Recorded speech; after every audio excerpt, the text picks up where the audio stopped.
नमस्कार दोस्तों। तो आज जैसा कि आपको पता है कि भजनलाल सरकार ने राजस्थान में 41 जिले व 7 संभाग कर दिए हैं। तो दोस्तों, हम आज अपने राजस्थान के बारे में मैं आपको राजस्थान की इतिहास, कला, संस्कृति और राजस्थान की ज्योग्राफी पूरी कराऊंगा यूट्यूब पर निःशुल्क बिल्कुल। तो दोस्तों, आपको पता है कि राजस्थान में तो हम आज पहले ये देखें कि हम टॉपिक कौन सा स्टार्ट करें। तो सबसे पहले हम मेरा मेरी सोच ये है कि हम सबसे पहले अपनी कला संस्कृति, उसके बाद अपना ज्योग्राफी, फिर उसके बाद लास्ट में अपना इतिहास जो रहेगा, ये अपना टॉपिक रहेंगे।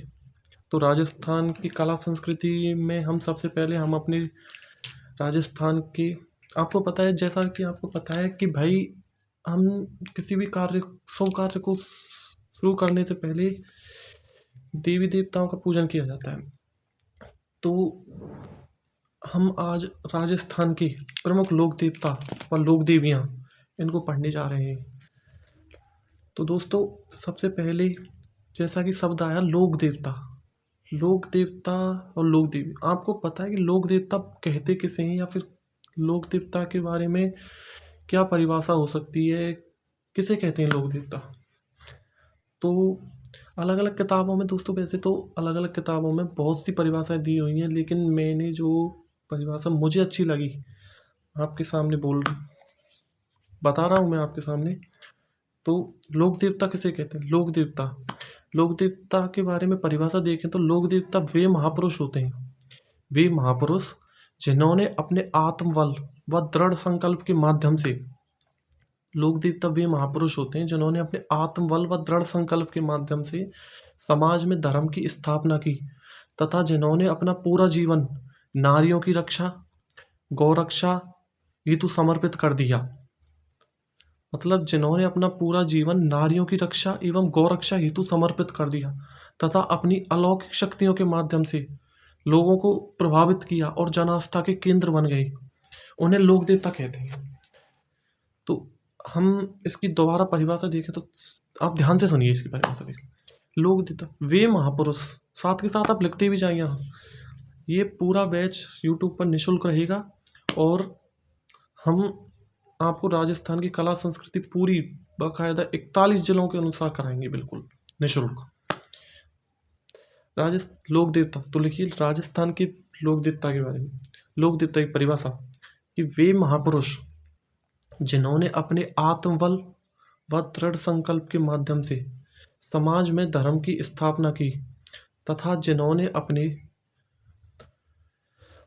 पूरा जीवन नारियों की रक्षा, गौरक्षा हेतु समर्पित कर दिया, तथा जिन्होंने अपनी अलौकिक शक्तियों के माध्यम से लोगों को प्रभावित किया और जनास्था के केंद्र बन गए, उन्हें लोक देवता कहा जाता है।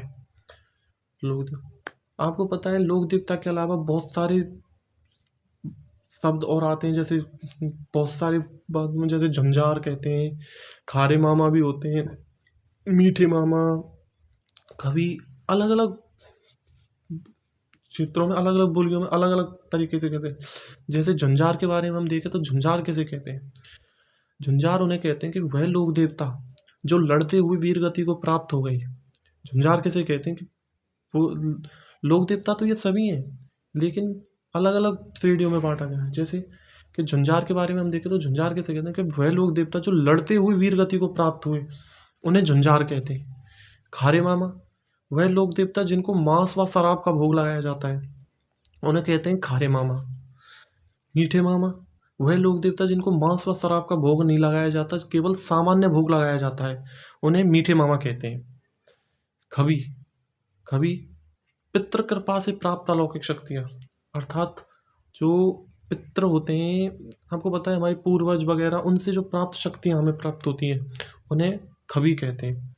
आपको पता है राजस्थान में पंचपीरों का बहुत महत्व है। आप मेरे को कमेंट के द्वारा बताइए कि वो पंचपीर है कौन कौन से। पंचपीर देखिए, पंचपीरों के अंतर्गत हम देखें तो पंचपीरों के अंतर्गत राजस्थान के 5 प्रमुख लोक देवता आते हैं। कौन कौन से? इसको हम एक ट्रिक के माध्यम से भी याद कर सकते हैं पंचपीरों को। जैसे मिहे परगो, यानी मेहे परगो या कि इसका मतलब है मेहाजी, हड़बूजी, पाबूजी, राते, रासे रामदेव जी, गो से गोगा जी। देखिए, माँ से मेहाजी, हा से हड़बूजी, पा से पाबूजी, रा से रामदेव जी और गा से गोगा जी महाराज। ठीक है। और पीर, पंचपीरों के अंतर्गत तो ये आते हैं। और पंचपीर बोलते किसे हैं कि ऐसे लोक देवता जिनकी पूजा हिंदू व मुसलमान दोनों करते हैं। ऐसे लोक देवता जिनकी पूजा हिंदू व मुसलमान दोनों करते हैं उन्हें पंचपीर कहते हैं। ठीक है। पर्चा, पर्चा के बारे में, पर्चा किसे कहते हैं?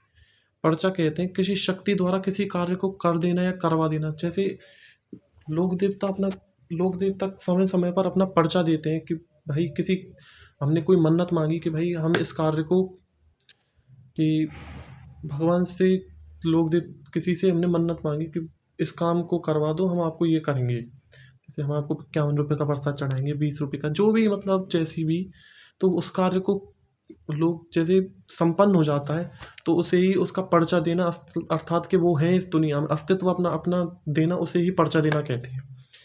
तो आज हम सबसे पहले पंचपीरों के अंतर्गत पढ़ेंगे पाबूजी राठौड़। पाबूजी, पाबूजी के बारे में देखें तो पाबूजी का जन्म, पाबूजी का जन्म आपको पता है कि राजस्थान के 41 जिलों के अनुसार ही हम राजस्थान के जीके को पढ़ रहे हैं। तो राजस्थान के 41 जिलों में नए ज़िले बने। नए ज़िलों के बारे में आप मेरे को कमेंट करके बताना कि नए ज़िले कौन कौन से बने। तो पाबूजी राठौड़, पाबूजी के बारे में हम पढ़ें तो पाबूजी का जन्म कहाँ हुआ था। सबसे पहले तो उनके जन्म के बारे में पढ़ते हैं कि पाबूजी का जन्म कहाँ हुआ था। पाबूजी का जन्म 1243 ईस्वी,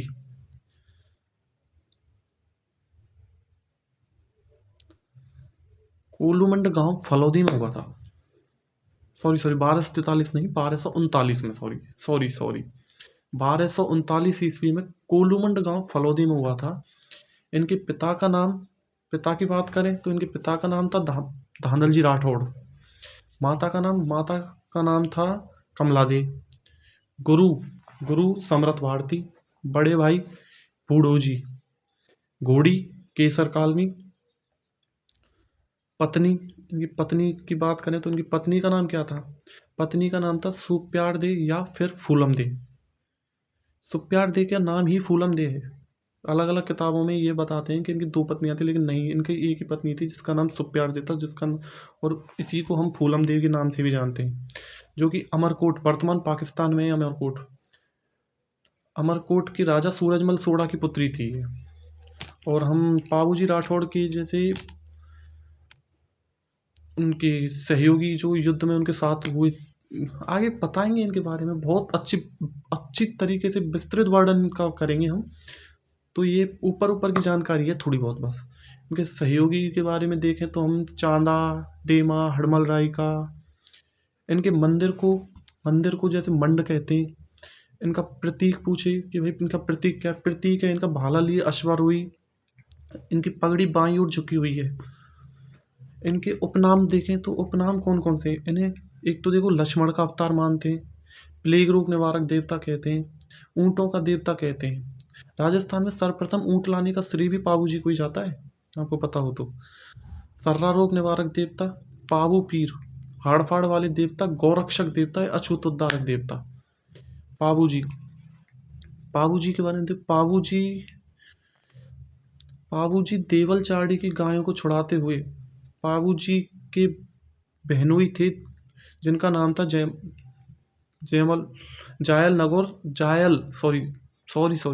नागो नरेश जिंदराव खींची थे। इनकी बहनोई का नाम जायल नागो जिंदराव खींची थे, है ना, जो देवल चारडी की गायों को बंधक बनाकर अपने साथ ले जा रहे थे। पाबूजी ने, देवल चारडी ने, तो मैं आपको इसके पीछे की कुछ कहानी बताता हूँ कि देवल चारडी ने अपनी एक घोड़ी जिसका नाम था केसर कालमी, वह पाबूजी को भेंट की थी। तो पाबूजी से उस घोड़ी की बदले एक वचन भी मांगा था कि मेरे को जब भी आपकी ज़रूरत पड़ेगी आप मेरी रक्षा करने के लिए आओगे। पाबूजी ने वचन दे दिया। पाबूजी कि जो अनुयायी होते हैं, आपको पता है 3.5 फेरे क्यों लेते हैं? तो वह भी इसी की कहानी है, सुनिए। कि पाबू जी के अनुयायी होते हैं, वो 3.5 फेरे इसलिए लेते हैं क्योंकि पाबू जी ने देवल चारणी को वचन दिया था कि आप जब भी मेरे को अपनी रक्ष अप याद करेंगी तो मैं सब सारे कार्य छोड़कर आपके पास आऊँगा। पाबू जी को जो बहनोई हैं, क्या नाम था? जायल, नागो, नरेश, जींदराव खींची। उन्होंने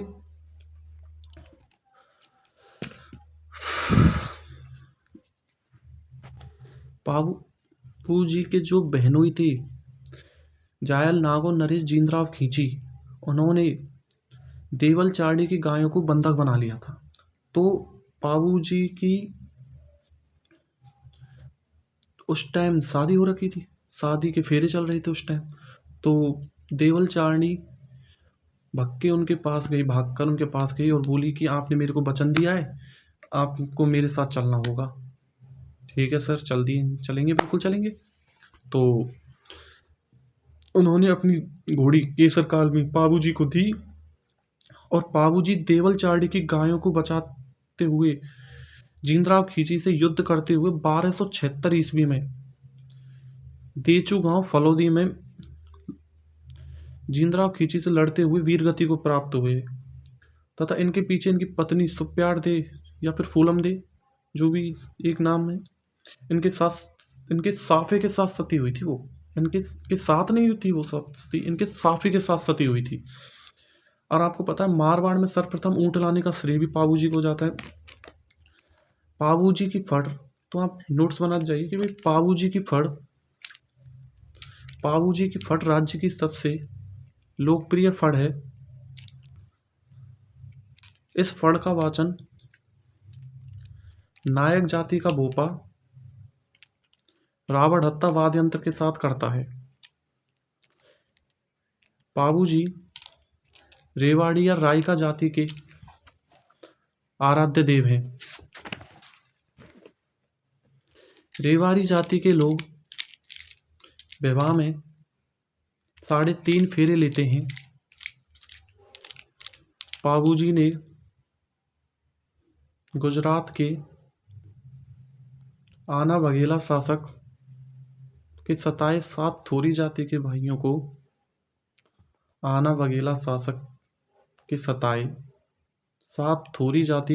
को सामाजिक आश्रय दिया व अछूतोद्धार का कार्य किया। रेवाड़ी जाति के लोग पाबू जी के पावड़ी का वाचन माठ वाद्य यंत्र के साथ करते हैं।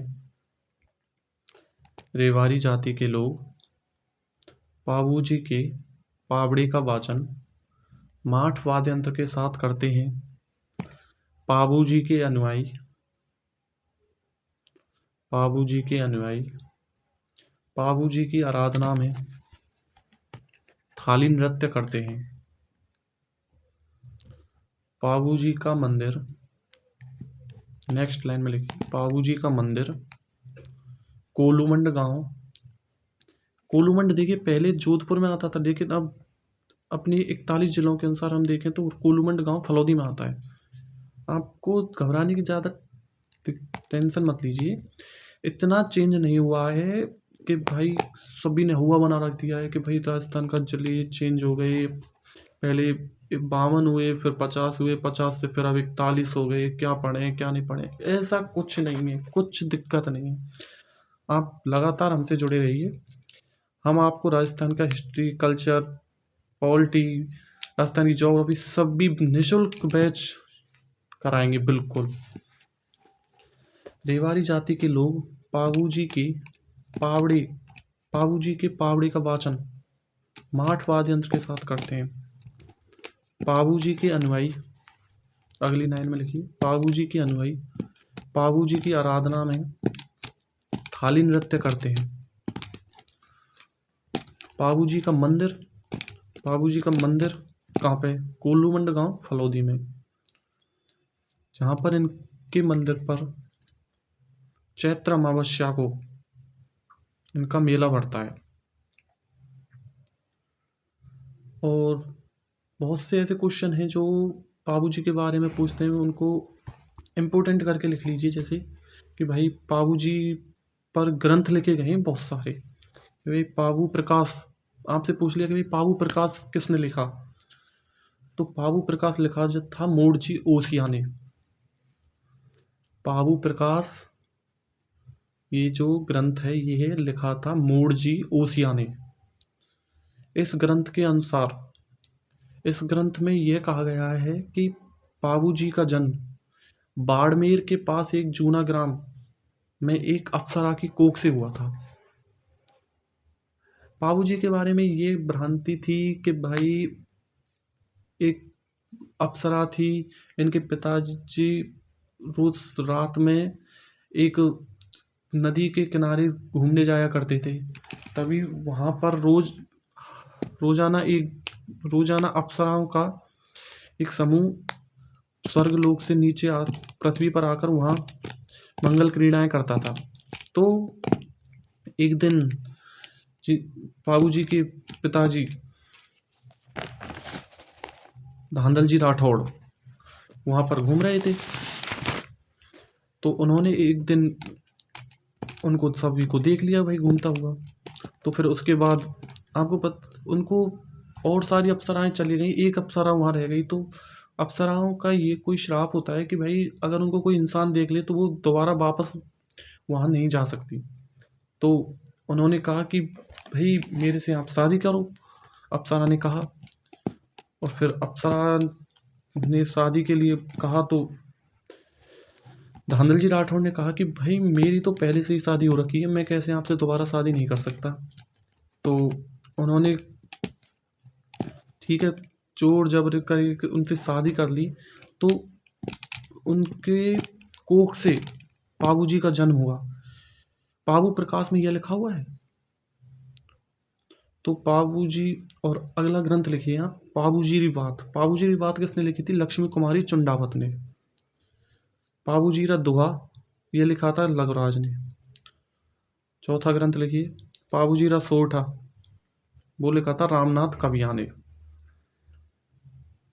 अगला ग्रंथ बाबूजी रो छंद, ये लिखा था कवि बीठू मेह ने।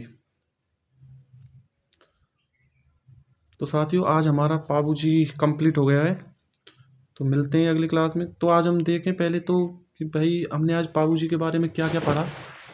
तो हम बाबूजी के बारे में देखिए, बाबूजी का जन्म सबसे पहले तो कि भाई बाबूजी का जन्म कहाँ हुआ था। बाबूजी का जन्म 1239 ईस्वी में हुआ था कोलूमंड गांव फलोदी में। इनके पिता का नाम था धांधल जी राठौड़, माता का नाम था कमला दे, गुरु का नाम समरथ भारती, बड़े भाई बूढ़ो जी, बूढ़ी केसर कालमी। हाँ सॉरी, इनके बड़े भाई के बारे में तो मैं बताना भूल गया, सॉरी। इनके बड़े भाई और थे, उनका नाम था बूढ़ो जी। पत्नी का नाम सुप्यार दे या फूलम दे। सहयोगी थे इनके चांदा डेमा हड़मल राय का। मंदिर, इनके मंदिर को कहते हैं मंड। प्रतीक, इनका प्रतीक क्या है? इनकी प्रतीक भालली अश्वरोही, जिनकी पगड़ी बाईं ओर झुकी हुई है। ऊंटों के देवता, सर्रा रोग निवारक देवता, हाड़फाड़ वाले देवता, गौरक्षक, अछूत उद्धारक देवता। बाबूजी देवल चाड़े की गायों को अपने बहनोई जायल नागो नरेश जींद्राव खींची से छुड़ाते हुए अपने बहनोई नरेश जींद्राव खींची से छुड़ाते हुए सन 1276 में देचू गांव फलोदी में वीरगति को प्राप्त हुए थे। फिर इनके पीछे इनकी पत्नी सुप्यारदे या फूलमदे इनके साफे के साथ सती हो गई। मारवाड़ में सर्वप्रथम ऊंट लाने का श्रेय भी बाबूजी को जाता है। बाबूजी की फड़ राज्य की सबसे लोकप्रिय फड़ है। इस फड़ का वाचन नायक जाति का भोपा रावण अत्ता वाद्य यंत्र के साथ करता है। रेवारी या रायका जाति के आराध्य देव हैं। रेवारी जाति के लोग बाबूजी के पावड़े का वाचन माठ वाद्य यंत्र के साथ करते हैं। रेवारी जाति के लोग विवाह में 3.5 फेरे लेते हैं। बाबूजी ने गुजरात के आना बघेला शासक के 7 थोरी जाति के भाइयों को सामाजिक आश्रय दिया था। बाबूजी के अनुयायी बाबूजी की आराधना में थाली नृत्य करते हैं। और बाबूजी का मंदिर कहाँ पे? कोलूमंड गांव फलोदी। और बाबूजी का मेला कहाँ लगता है? प्रतिवर्ष चैत्र अमावस्या को बाबूजी का मेला लगता है। और पाऊ जी के ग्रंथ बताए थे मैंने आपको कि भाई पाऊ जी के कौन-कौन थे, देखो ये एक बार दोबारा इनको रिपीट कर लेते हैं। पाऊ जी के ग्रंथ है पाऊ प्रकाश मूर्ति ओसिया द्वारा लिखा गया था जो। पाऊ जी री बात, यह ग्रंथ किसके द्वारा लिखा? पाऊ जी री बात ये लिखा गया था लक्ष्मी कुमारी चुंडावत के द्वारा। तो पाऊ जी रा दुआ ये लिखा गया था लघुराज के द्वारा। पाऊ जी रा सोठा रामनाथ कबिया के द्वारा। और पाऊ जी रा छंद ये लिखा गया था कवि बीठू मी के द्वारा। तो साथियों आज हमारा पाऊ जी कंप्लीट हो गया है। तो कल हम पढ़ेंगे मेहाजी मांगलिया के बारे में। ये क्लास क्रमबद्ध चलेगी और बिना किसी फीस के आपको इतना अच्छा कंटेंट कहीं नहीं मिलेगा। आप लगातार हमसे जुड़े रहिए। हम आपको राजस्थान की हिस्ट्री, पॉलिटी, ज्योग्राफी, सब कल्चर सब फ्री कराएंगे बिल्कुल निःशुल्क यूट्यूब पर। तो धन्यवाद साथियों।